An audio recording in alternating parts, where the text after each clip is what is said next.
Lecture 2 of Man in the World of Stars by Rudolf Steiner, given in Dornach, December 1st, 1922, entitled Moral Qualities and the Life After Death, Windows of the Earth. The essential purpose of the lectures I have been giving here for some weeks past was to show how, through his spiritual life, man partakes in what we may call the world of the stars, just as through his physical life on earth he partakes in earthly existence, earthly happenings. In the light of the outlook acquired through anthroposophy, we distinguish in man the forces that lie in his physical body and in his etheric or formative forces body, and those that lie in his ego and his astral body. You know, of course, that these two sides of his being are separated whenever he sleeps. And now we will think for a short time of a man while he is asleep. On the one side, the physical body and the etheric body lie there in a state of unconsciousness, but the ego and the astral body are also without consciousness. We may now ask, are these two unconscious sides of human nature also related during sleep? We know indeed that in the waking state, where the ordinary consciousness of modern man functions, the two sides are related through thinking, through feeling, and through willing. We must therefore picture to ourselves that when the ego and astral body plunge down, as it were, into the etheric body and the physical body, thinking, feeling, and willing arise from this union. Now, when man is asleep, thinking, feeling, and willing cease, but when we consider his physical body, we shall have to say, all the forces which, according to our human observation, belong to earth existence, are active in this physical body. This physical body can be weighed. Put it on scales, and it will prove to have a certain weight. We can investigate how material processes take their course within it, or at least we can imagine hypothetically that this is possible. We should find in it material processes that are a continuation of those processes to be found outside in earth existence. These continue within man's physical body in the process of nutrition. In his physical body we should also find what is achieved through the breathing process. It is only what proceeds from the head organization of man, all that belongs to the system of senses and nerves, that is either dimmed or plunged in complete darkness during sleep. If we then pass on to consider the etheric body which permeates the physical, it is by no means so easy to understand how this etheric body works during sleep. Anyone, however, who is already versed to a certain extent in what spiritual science has to say about man, will realize without difficulty how through his etheric body the human being lives, even while asleep, amid all the conditions of the ether world and all the etheric forces surrounding existence on earth.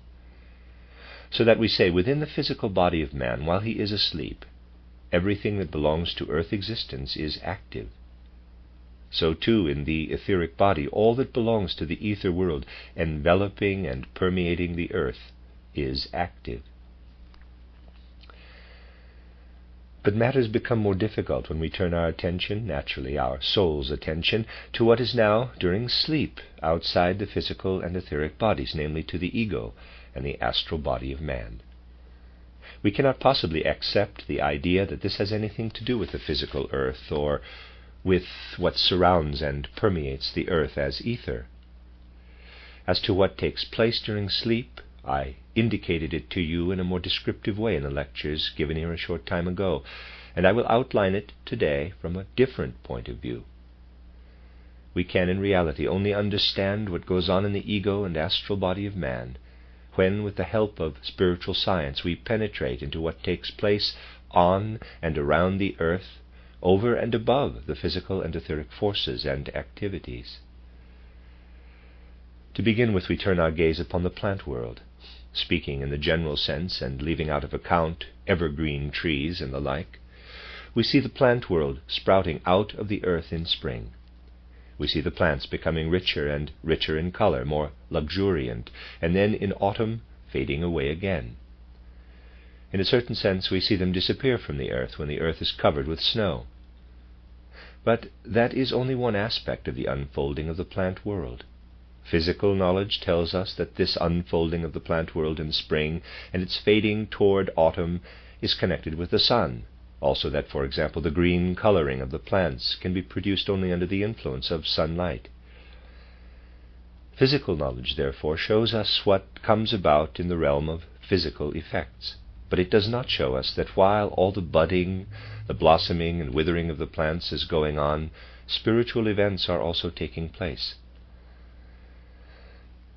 In reality, just as in the physical human organism, there is, for example, the circulation of the blood, just as etheric processes express themselves in the physical organism as vascular action and so forth, and just as this physical organism is permeated by the soul and spirit, so also the processes of sprouting, greening, blossoming, and fading of the plants, which we regard as physical processes, are everywhere permeated by workings of the cosmic world of soul and spirit. Now, when we look into the countenance of a man and his glance falls on us, when we see his expression, maybe the flushing of his face, then indeed the eyes of our soul are looking right through the physical to the soul and spirit. Indeed, it cannot be otherwise in our life among our fellow men. In like manner we must accustom ourselves also to see spirit and soul in the physiognomy, if I may call it so, and changing coloring of the plant world on our earth. If we are only willing to recognize the physical, we say that the sun's warmth and light work upon the plants, forming in them the saps, the chlorophyll, and so forth. But if we contemplate all this with spiritual insight, if we take the same attitude to this plant physiognomy of the earth as we are accustomed to take to the human physiognomy, then something unveils itself to us that I should like to express with a particular word, because this word actually conveys the reality. The sun, of which we say outwardly speaking that it sends its light to the earth, is not merely a radiant globe of gas, but infinitely more than that. It sends its rays down to the earth, but whenever we look at the sun, it is the outer side of the rays that we see. The rays have, however, an inner side. If someone were able to look through the sun's light, to regard the light only as an outer husk, and look through it to the soul of it, he would behold the soul power, the soul being of the sun. With ordinary human consciousness, we see the sun as we should see a man who is made of papier-mâché. An effigy in which there is nothing but the form, the lifeless form, is of course something different from the human being we actually see before us. In the case of the living human being, we see through this outer form and perceive soul and spirit.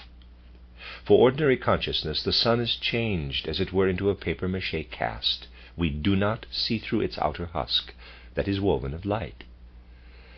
But if we were able to see through this, we should see the soul and spirit essence of the sun. We can be conscious of its activity, just as we are conscious of the physical papier-mâché husk of the sun. From the standpoint of physical knowledge, we say, quote, "The sun shines upon the earth, it sparkles upon the stones, upon the soil. The light is thrown back, and thereby we see everything that is mineral. The rays of the sun penetrate into the plants, making them green, making them bud," unquote. All this is external. If we see the soul and spirit essence of the sun, we cannot merely say, quote, "The sunlight sparkles on the minerals, is reflected, enabling us to see the minerals," etc., end quote, or, quote, "The light and heat of the sun penetrate into the plants, making them verdant," unquote. But we shall have to say, meaning now the countless spiritual beings who people the sun and who constitute its soul and spirit, quote, "The sun dreams, and its dreams envelop the earth and fashion the plants," end quote. If you picture the surface of the earth with the physical plants growing from it, coming to blossom, you have there the working of the physical rays of the sun, but above it is the weaving life of the spirit world of the sun, a world of pure imaginations. And one can say, when the mantle of snow melts in the spring, the sun regains its power, then the sun imaginations weave anew around the earth. These imaginations of the sun are imaginative forces playing in upon the world of plants. Now, although it is true that this imaginative world, this imaginative atmosphere surrounding the earth, is very specially active from spring until autumn in any given region of the earth, nevertheless this dreamlike character of the sun's activity is also present in a certain way during the time of winter. Only during winter the dreams are, as it were, dull and brooding, whereas in the summer they are mobile, creative, formative. Now it is in this element in which the sun imaginations unfold that the ego and astral body of man live and weave when they are outside the physical and etheric bodies. You will realize from what I have said that sleep in summer is actually quite a different matter from sleep in winter, although in the present state of evolution man's life and consciousness are so dull and lacking in vitality that these things go unperceived. In earlier times, men distinguished very definitely through their feelings between winter sleep and summer sleep, and they knew too what meaning winter sleep and summer sleep had for them. In those ancient times, men knew that of summer sleep they could say, "During the summer the earth is enveloped by picture thoughts," and they expressed this by saying, "The upper gods come down during the summer and hover around the earth. During the winter the lower gods ascend out of the earth and hover around it." This imaginative world, differently constituted in winter and in summer, was conceived as the weaving of the upper and the lower gods.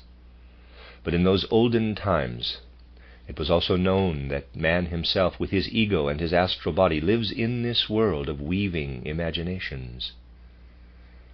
Now the very truths of which I have here spoken show us, if we ponder them in the light of spiritual science, in what connection man stands, even during his earthly existence, with the extra-earthly universe. You see, in summer, when it is summer in any region of the earth, the human being during his sleep is always woven around by a sharply contoured world of cosmic imaginations. The result is that during the time of summer he is, so to speak, pressed near to the earth with his soul and spirit. During the time of winter it is different. During winter the contours, the meshes of the cosmic imaginations widen out, as it were. During the summer we live with our ego and astral body, while we are asleep, within very clearly defined imaginations, within manifold figures and forms. During winter the figures around the earth are wide-meshed, and the consequence of this is that whenever autumn begins, that which lives in our ego and astral body is borne far out into the universe by night. During summer and its heat, that which lives in our ego and astral body remains more, so to speak, in the psycho-spiritual atmosphere of the human world. During winter, this same content is borne out into the far distances of the universe. Indeed, without speaking figuratively, since one is saying something that is quite real, one can say, that which man cultivates in himself, in his soul, and which through his ego and astral body he can draw out from his physical and etheric bodies between the times of going to sleep and waking, that stores itself up during the summer and streams out during winter into the wide expanse of the cosmos. Now we cannot conceive that we men shut ourselves away, as it were, in earthly existence, and that the wide universe knows nothing of us. It is far from being so. True, at the time of midsummer man can conceal himself from the spirits of the universe, and he may also succeed in harboring reprehensible feelings of evil. The dense net of imaginations does not let these feelings through. They still remain. And at Christmas time the gods look in upon the earth, and everything that lives in man's nature is revealed and goes forth with his ego and astral being. Using a picture which truly represents the facts, we may say, in winter the windows of the earth open, and the angels and archangels behold what men actually are on the earth. We on earth have gradually accustomed ourselves in modern civilization to express all that we allow to pass as knowledge in humdrum, dry, unpoetic phrases. The higher beings are ever poets. Therefore we never give a true impression of their nature if we describe it in barren physical words. We must resort to words such as I have just now used. At Christmas time the earth's windows open, and through these windows the angels and archangels behold what man's deeds have been the whole year through. The beings of the higher hierarchies are poets and artists, even in their thinking. The logic we are generally at pains to apply is only an outcome of the earth's gravity, by which I do not at all imply that it is not highly useful on earth. It is what lives in the minds and hearts of men, as I have just pictured it, that is of essential interest to these higher beings. The angels who look in through the Christmas windows are not interested in the speculations of professors. They overlook them. Nor, to begin with, are they much concerned with a man's thoughts. It is what goes on in his feelings, in his heart, that, in its cosmic aspect, is connected with the sun's yearly course. So it is not so much whether we are foolish or clever on earth that comes before the gaze of the divine spiritual beings at the time of Christmas, but simply whether we are good or evil men, whether we feel for others or are egoists. That is what is communicated to the cosmic worlds through the course of the yearly seasons. You may believe that our thoughts remain near the earth, because I have said that the angels and archangels are not concerned with them when they look in through the Christmas windows. They are not concerned with our thoughts, because, if I may use a rather prosaic figure of speech, they receive the richer coinage, the more valuable coinage that is minted by the soul and spirit of man. And this more valuable coinage is minted by the heart, the feelings, by what a man is worth, because of what his heart and feeling contain. For the cosmos, our thoughts are only the small change, the lesser coinage, and this lesser coinage is spied out by subordinate spiritual beings every night. Whether we are foolish or clever is spied out for the cosmos every night, not indeed for the very far regions of the cosmos, but only for the regions around the earth, spied out by beings who are closest to the earth in its environment, and therefore the most subordinate in rank. The daily revolution of the sun takes place in order to impart to the cosmos the worth of our thoughts. Thus far do our thoughts extend. They belong merely to the environment of the earth. The yearly revolution of the sun takes place in order to carry our heart nature, our feeling nature, farther out into the cosmic worlds. Our will nature cannot be carried in this way out into the cosmos, for the cycle of the day is strictly regulated. It runs its course in 24 hours. The yearly course of the sun is strictly regulated too. We perceive the regularity of the daily cycle in the strictly logical sequences of our thoughts. The regularity of the yearly cycle, we perceive the after effect of this in our heart and soul, in that there are certain feelings which say to one thing that a man does, it is good, and to another, it is bad. But there is a third faculty in man, namely the will. True, the will is bound up with feeling, and feeling cannot but say that certain actions are morally good and others morally not good. But the will can do what is morally good and also what is morally not good. Here, then, there is no strict regularity. The relation of our will to our nature as human beings is not strictly regulated in the sense that thinking and feeling are regulated. We cannot call a bad action good or a good action bad, nor can we call a logical thought illogical, an illogical thought logical. This is due to the fact that our thoughts stand under the influence of the daily revolution of the sun, our feelings under the influence of its yearly revolution. The will, however, is left in the hands of humanity itself on earth. And now a man might say, quote, "The most that happens to me is that if I think illogically, my illogical thoughts are carried out every night into the cosmos and do mischief there. But what does that matter to me? I am not here to bring order into the cosmos." End quote. Here on earth, where his life is lived in illusion, a man might in certain circumstances speak like this. But between death and a new birth he would never do so. For between death and a new birth he himself is in the worlds in which he may have caused mischief through his foolish thoughts, and he must live through all the harm that he has done. So too, between death and a new birth, he is in those worlds into which his feelings have flowed. But here again he might say on earth, quote, what lives in my feelings evaporates into the cosmos, but I leave it to the gods to deal with any harm that may have been caused there through me. My will, however, is not bound on earth by any regulation. Unquote. The materialist, who considers that man's life is limited to the time between birth and death, can never conceive that his will has any cosmic significance. Neither can he conceive that human thoughts or feelings have any meaning for the cosmos. But even one who knows quite well that thoughts have a cosmic significance as the result of the daily revolution of the sun, and feelings through the yearly revolution, even he, when he sees what is accomplished on the earth by the good or evil will impulses of man, must turn away from the cosmos and to human nature itself, in order to see how what works in man's will goes out into the cosmos. For what works in man's will must be borne out into the cosmos by man himself, and he bears it out when he passes through the gate of death. Therefore it is not through the daily or the yearly cycles, but through the gate of death that man carries forth the good or the evil he has brought about here on earth through his will. It is a strange relationship that man has to the cosmos in his life of soul.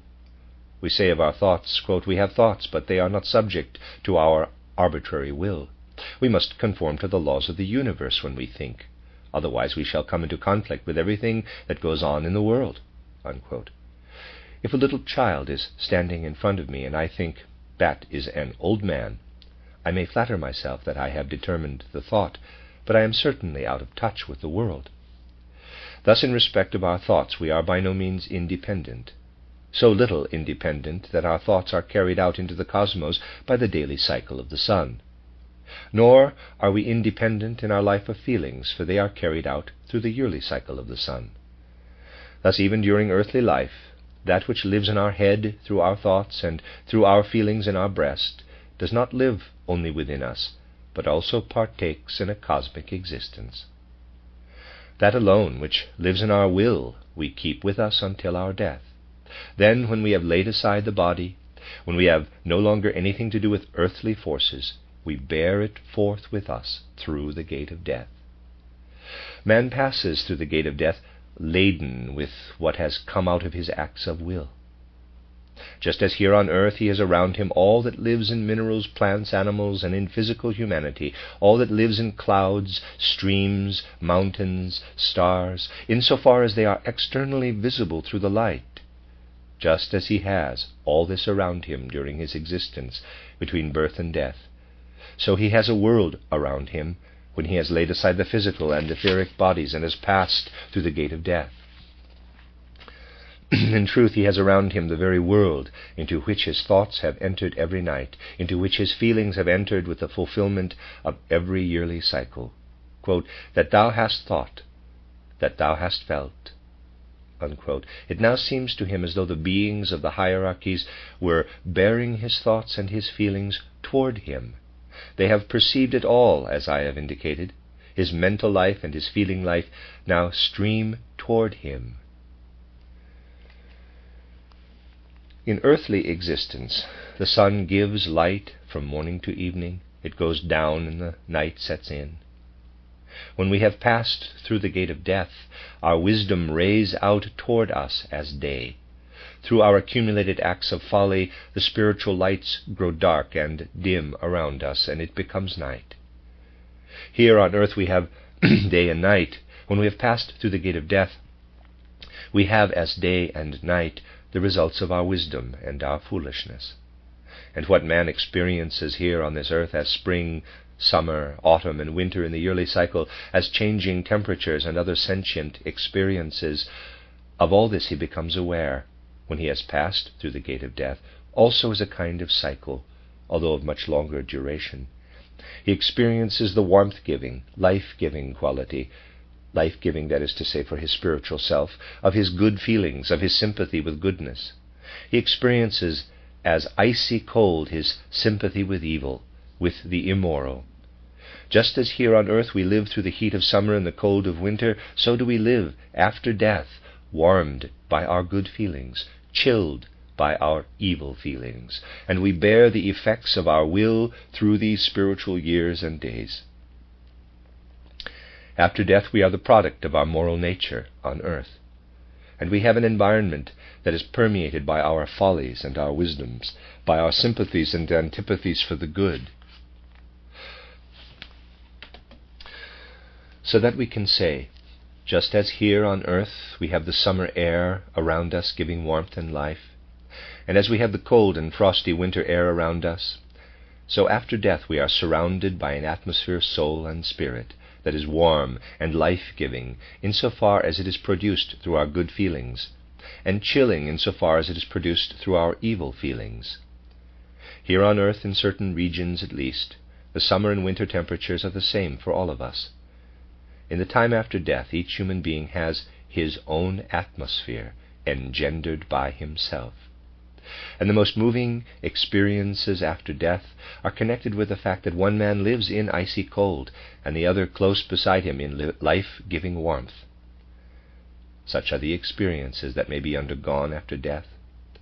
And as I described in my book, Theosophy, one of the main experiences passed through in the soul world is that those human beings who have harbored evil feelings here on earth must undergo their hard experiences in the sight of those who developed and harbored good feelings.